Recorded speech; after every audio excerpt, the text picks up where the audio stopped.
Husband is my son. He was my son before he grew up. After he grew up, he became my husband. Before that again, day my husband had a car accident. I underwent genetic cloning surgery. I transferred my husband's genes into my child. Watching my belly grow bigger each day, I felt both joy and anticipation. On delivery day, a chubby baby was born. I immediately took him to the harbor. Looking at that face, identical to his father's, my heart was filled with mixed emotions.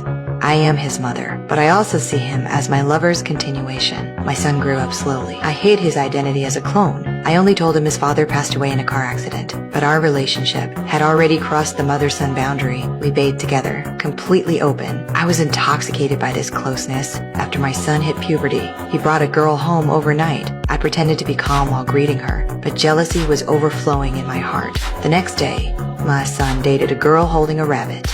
She was quiet and shy, but my son and his friends treated her coldly because she was a clone.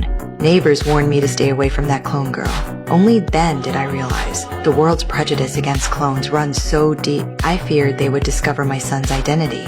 But the doctor who knew leaked the secret. On my son's birthday, we carefully prepared everything, but not a single friend came. I called them one by one, begging, but they all coldly refused.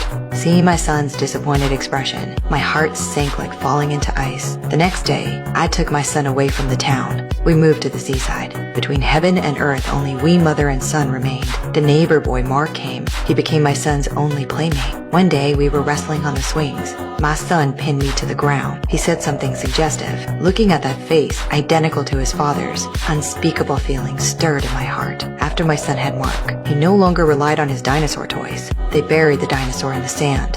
I wouldn't allow anything to escape my control when he wasn't looking.